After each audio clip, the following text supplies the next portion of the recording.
Shalom,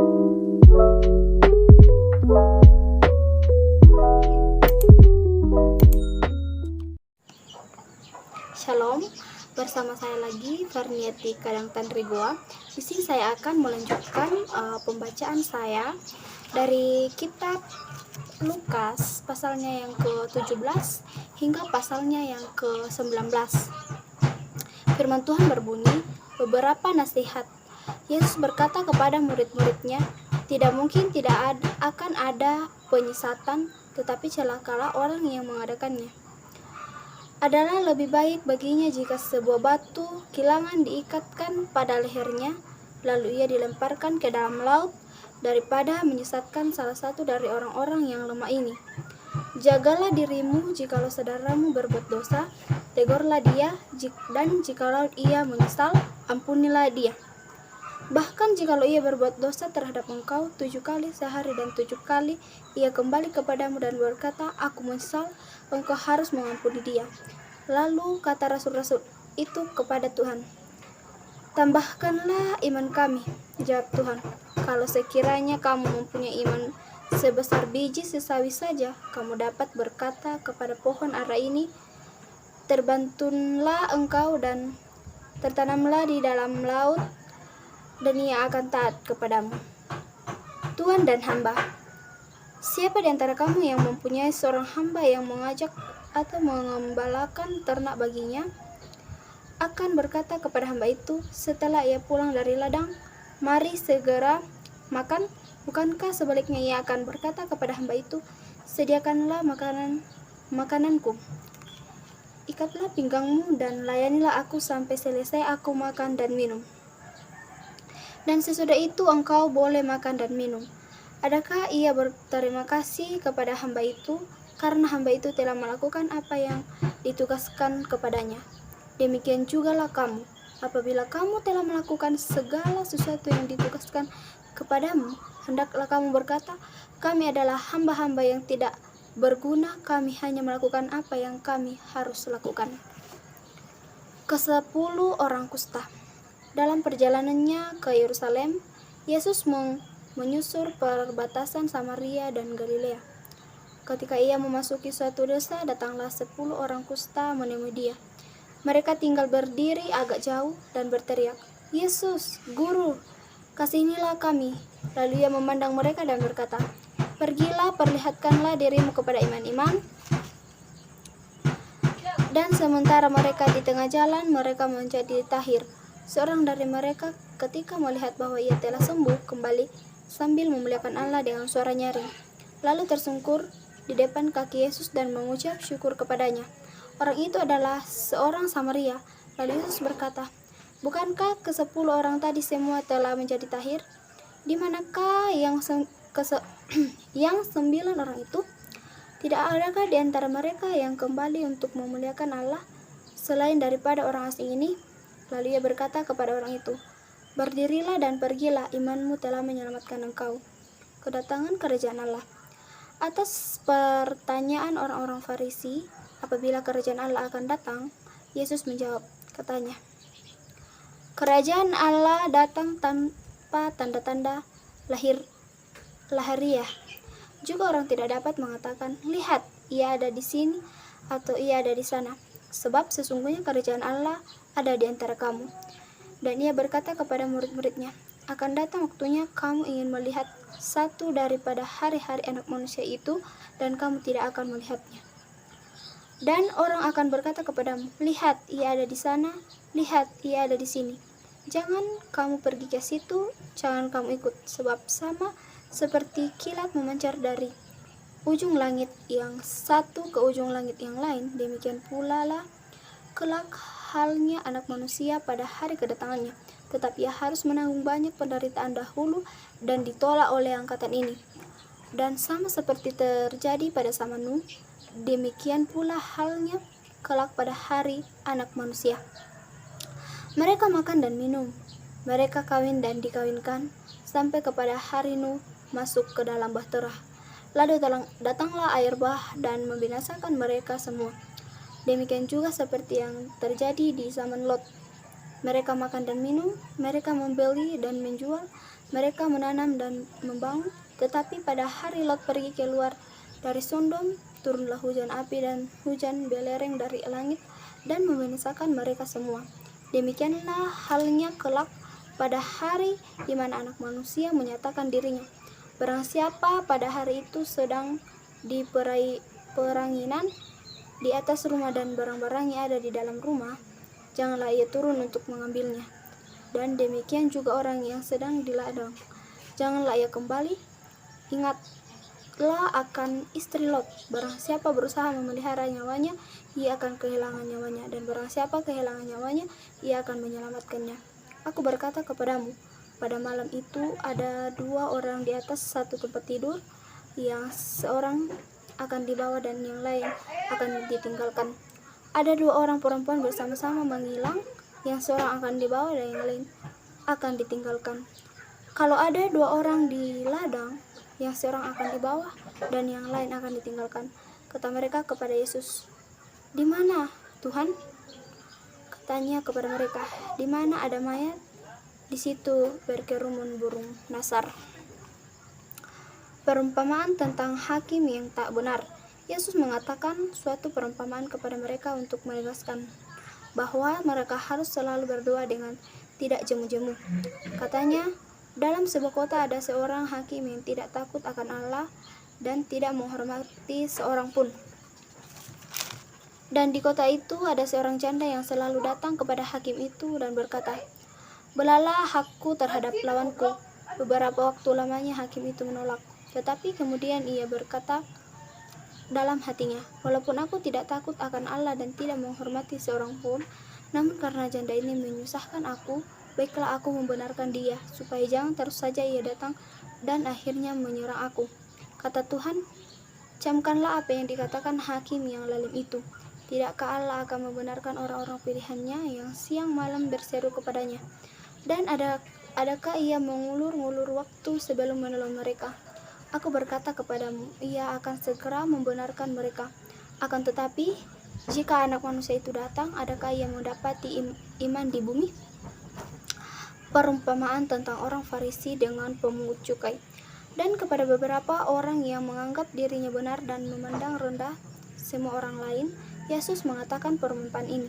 Ada 2 orang pergi ke bait Allah untuk berdoa, yang seorang adalah Farisi dan yang lain pemungut cukai.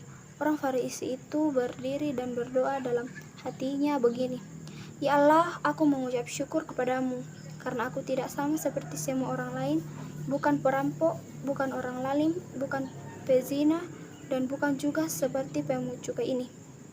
Aku berpuasa 2 kali seminggu, aku memberikan 1/10 dari segala penghasilanku." Tetapi pemungut cukai itu berdiri jauh-jauh, bahkan ia tidak berani menghadap ke langit, melainkan ia memukul diri dan berkata, "Ya Tuhan, kasihanilah aku, orang berdosa ini."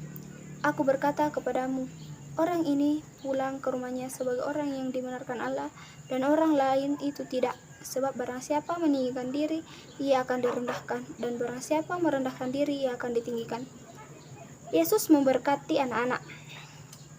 Maka datanglah orang-orang membawa anak-anaknya yang kecil kepada Yesus, supaya ia mencama mereka.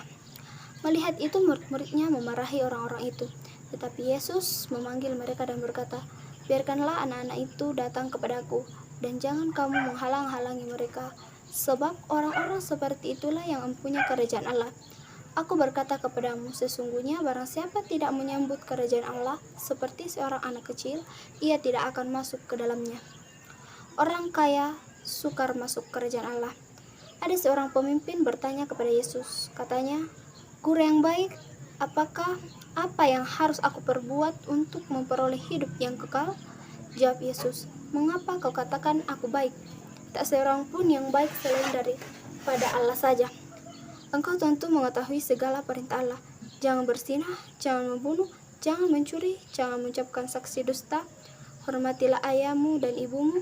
Kata orang itu, "Semua itu telah kuturuti sejak masa mudaku." Mendengar itu, Yesus berkata kepadanya, "Masih tinggal satu hal lagi yang harus kau lakukan. Juallah segala yang kau miliki dan bagi-bagikanlah itu kepada orang-orang miskin. maka engkau akan beroleh harta di surga. Kemudian datanglah kemari dan ikutlah aku." Ketika orang itu mendengar perkataan itu, ia menjadi amat sedih, sebab ia sangat kaya. Lalu Yesus memandang dia dan berkata, "Alangkah sukarnya orang yang beruang masuk ke dalam kerajaan Allah. Sebab lebih mudah seekor unta masuk melalui lubang jarum daripada seorang kaya masuk ke dalam kerajaan Allah." Dan mereka yang mendengar itu berkata, "Jika demikian, siapakah yang dapat diselamatkan?" Kata Yesus, "Apa yang tidak mungkin bagi manusia, mungkin bagi Allah." Upah mengikut Yesus. Petrus berkata, "Kami ini telah meninggalkan segala kepunyaan kami dan mengikut Engkau."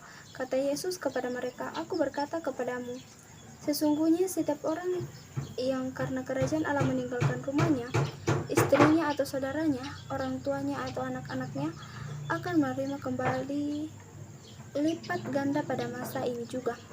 Dan pada zaman yang akan datang, ia akan menerima hidup yang kekal." Pemberitahuan ketiga tentang penderitaan Yesus. Yesus memanggil ke-12 muridnya. Lalu ia berkata kepada mereka, "Sekarang kita pergi ke Yerusalem, dan segala sesuatu yang ditulis oleh para nabi mengenai Anak Manusia akan digenapi. Sebab ia akan diserahkan kepada bangsa-bangsa yang tidak mengenal Allah, diolok-olokkan, dihina, dan diludahi. Dan mereka menyesah dan membunuh dia. Dan pada hari ketiga ia akan bangkit. Akan tetapi mereka sama sekali tidak mengerti semuanya itu. Arti perkataan itu tersembunyi bagi mereka, dan mereka tidak tahu apa yang dimaksudkan." Yesus menyembuhkan seorang buta dekat Yeriko. Waktu Yesus hampir tiba di Yeriko, ada seorang buta yang duduk di pinggir jalan dan mengemis. Waktu orang itu mendengar orang banyak lewat, ia berkata, "Apa itu?" Kata orang kepadanya, "Yesus orang Nazaret lewat." Lalu ia berseru, "Yesus, anak Daud, kasihanilah aku." Maka mereka yang berjalan di depan menegur dia supaya ia diam. Namun semakin keras ia berseru, "Anak Daud, kasihanilah aku." Lalu Yesus berhenti dan menyuruh membawa orang itu kepadanya. Dan ketika ia telah berada di dekatnya, Yesus bertanya kepadanya, "Apa yang kau kehendaki supaya aku perbuat bagimu?" Jawab orang itu, "Tuhan, supaya aku dapat melihat." Lalu kata Yesus kepadanya, "Melihatlah engkau, imanmu telah menyelamatkan engkau." Dan seketika itu juga melihatlah ia, lalu mengikut dia sambil memuliakan Allah. Seluruh rakyat melihat hal itu dan memuji Allah. Sakeus. Yesus masuk ke kota Yeriko dan berjalan terus melintasi kota itu. Di situ ada seorang bernama Sakeus, kepala pemungut cukai. Ia seorang yang kaya. Ia berusaha untuk melihat orang apakah Yesus itu, tetapi ia tidak berhasil karena orang banyak, sebab badannya pendek. Maka berlarilah ia mendahului orang banyak, lalu memanjat pohon ara untuk melihat Yesus yang akan lewat di situ. Ketika Yesus sampai ke tempat itu, ia melihat ke atas dan berkata, "Sakeus, segeralah turun, sebab hari ini aku harus menumpang di rumahmu." Lalu Sakeus segera turun dan menerima Yesus dengan sukacita. Tetapi semua orang yang melihat hal itu bersungut-sungut. Katanya, ia menumpang di rumah orang berdosa. Tetapi Sakeus berdiri dan berkata kepada Tuhan, "Tuhan, setengah dari milikku akan kuberikan kepada orang miskin, dan sekiranya ada sesuatu yang kuperas dari seseorang akan kukembalikan 4 kali lipat." Kata Yesus kepadanya, "Hari ini telah terjadi keselamatan kepada rumah ini, karena orang ini pun anak Abraham. Sebab Anak Manusia datang untuk mencari dan menyelamatkan yang hilang." Perumpamaan tentang uang minah. Untuk mereka yang mendengarkan dia di situ, Yesus melanjutkan perkataannya dengan suatu perumpamaan, sebab ia sudah dekat Yerusalem dan mereka menyangka bahwa kerajaan Allah akan segera kelihatan. Maka ia berkata, "Ada seorang bangsawan berangkat ke sebuah negeri yang jauh untuk dinobatkan menjadi raja di situ. Dan setelah itu baru kembali. Ia memanggil 10 orang hambanya dan memberikan 10 mina kepada mereka. Katanya, pakailah ini untuk berdagang sampai aku datang kembali. Akan tetapi orang-orang sebangsanya membenci dia, lalu mengirimkan utusan menyusul dia untuk mengatakan, kami tidak mau orang ini menjadi raja atas kami.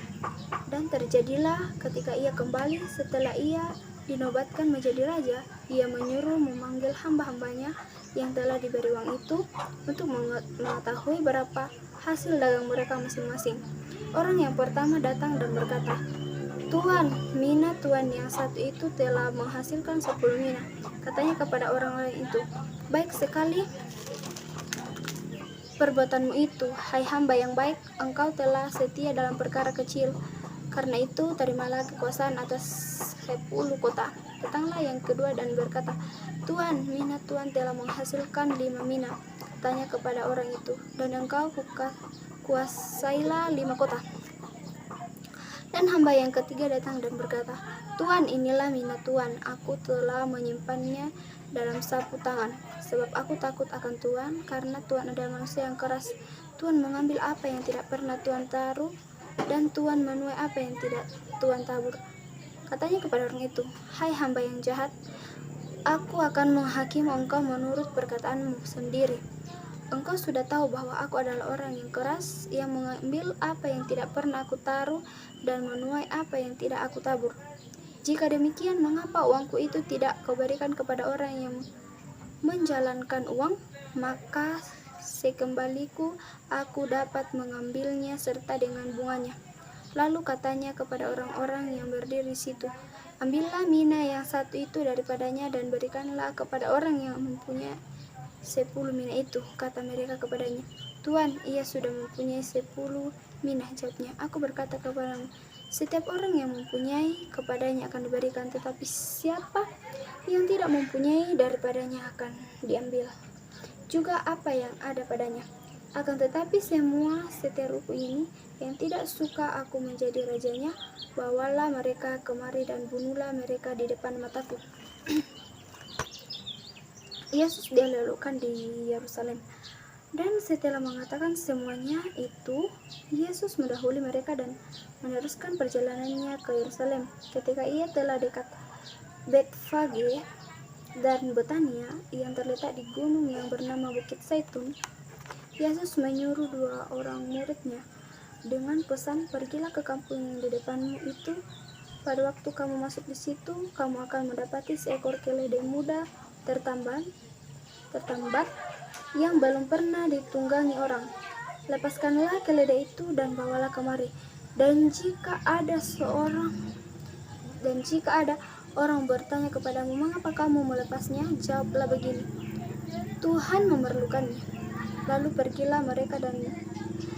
pergilah mereka yang disuruh itu, dan mereka mendapati segala sesuatu seperti yang telah dikatakan Yesus. Ketika mereka melepas keledai itu, berkatalah orang yang empunyanya keledai itu, mengapa kamu melepaskan keledai itu? Kata mereka, Tuhan memerlukannya.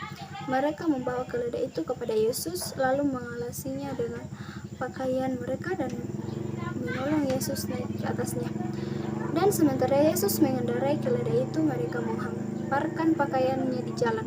Ketika ia dekat Yerusalem, di tempat jalan menurun dari Bukit Zaitun, mulailah semua murid yang mengiringi dia bergembira dan memuji Allah dengan suara nyaring oleh karena segala mujizat yang telah mereka lihat. Kata mereka, diberkatilah dia yang datang sebagai Raja dalam nama Tuhan, damai sejahtera di surga dan kemuliaan di tempat yang maha tinggi. Beberapa orang Farisi yang turun dengan orang banyak itu berkata kepada Yesus, Guru, tegurlah murid-muridmu itu. Jawabnya, aku berkata kepadamu, jika mereka ini diam, maka batu ini akan berteriak. Dan ketika Yesus telah dekat dan melihat kota itu, ia menangisinya. Katanya, wahai betapa baiknya jika pada hari ini juga engkau mengerti apa yang perlu untuk damai sejahteramu. Tetapi sekarang hal itu tersembunyi bagi matamu, sebab akan datang harinya bahwa musuhmu akan mengelilingi engkau dengan kubu, lalu mengepung engkau dan menghimpit engkau dari segala jurusan. Dan mereka akan membinasakan engkau beserta dengan pendudukmu, dan pada tembokmu mereka tidak akan membiarkan satu batu pun tinggal terletak di atas batu yang lain. karena engkau tidak mengetahui saat bila mana Allah melawat engkau. Yesus mengucikan bait Allah. Lalu Yesus masuk ke bait Allah dan mulailah ia mengusir semua pedagang di situ. Katanya kepada mereka, ada tertulis, rumahku adalah rumah doa, tetapi kamu menjadikannya sarang penyamun. Tiap-tiap hari ia mengajar di dalam bait Allah. Iman-iman kepala dan ahli-ahli Taurat serta orang-orang terkemuka dari bangsa Israel berusaha untuk membinasakan dia, tetapi mereka tidak tahu bagaimana harus melakukannya, sebab seluruh rakyat terpikat kepadanya dan ingin mendengarkan dia. Demikianlah pembacaan firman Tuhan. Selamat siang.